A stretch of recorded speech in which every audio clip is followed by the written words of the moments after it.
నిజంగా నగల షాపులు నడిపించుడంటే పులి మీద సవారీ చేసినట్టే ఉంది కదా. ఇక చూడు, కొమురం భీం ఆసిఫాబాద్ జిల్లా కాగజ్ నగర్ సిటీలో ఉన్న బ్రహ్మానందం అండ్ సన్స్ నగల దుకాణం ఇది. నిన్న పట్టపగటిలు పట్టగొలుసులు కొంటందుకని దుకాణంలోకి వచ్చిరట ఈ నలుగురు ఆడోళ్ళు. చూస్తే కొనగల్ల మొఖాలు లెక్కనే అవపడితే అది కూడా పట్టగొలుసులే కదా అని పెద్దగా అనుమానం పడలేదట ఈ సేటు. డ్రాల పెట్టిన ఎండి పట్టగొలుసుల కట్టలు తీసి వాళ్ళ ముంగట పెట్టిండు సెలెక్ట్ చేసుకోమని. ఇక ఇటు ముగ్గురు అడ్దిక్కు ఇంకొక ఆమె నిలబడ్డారు చూస్తున్నారు కదా. ఇది బాగుందక్క, ఏహే అది పాతదే కదనే, మన సిట్టమ్మకున్న డిజైనే, ఏం బాగుంటది అని ఇట్లా వాళ్ళ దాంట్లో వాళ్ళే మాట్లాడుకుంటా పట్టి పట్టి చూస్తున్నట్టు సెలెక్ట్ చేస్తున్నట్టు బిల్డప్ ఇచ్చిర్రు. ఇక చూడు ఇటు పక్కన ఆమె ఏం చేస్తుందో.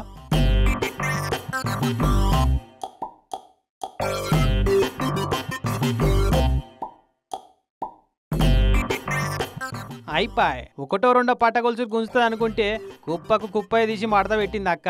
అక్కడికి ఇసంటి దొంగతనాలు జరిగే ఛాన్స్ ఉంటుందని జాగ్రత్త పడి 10-20 సెట్ల పట్టగొలుసులను ఒకతాన కలిపి కట్టగట్టి పెట్టిరు.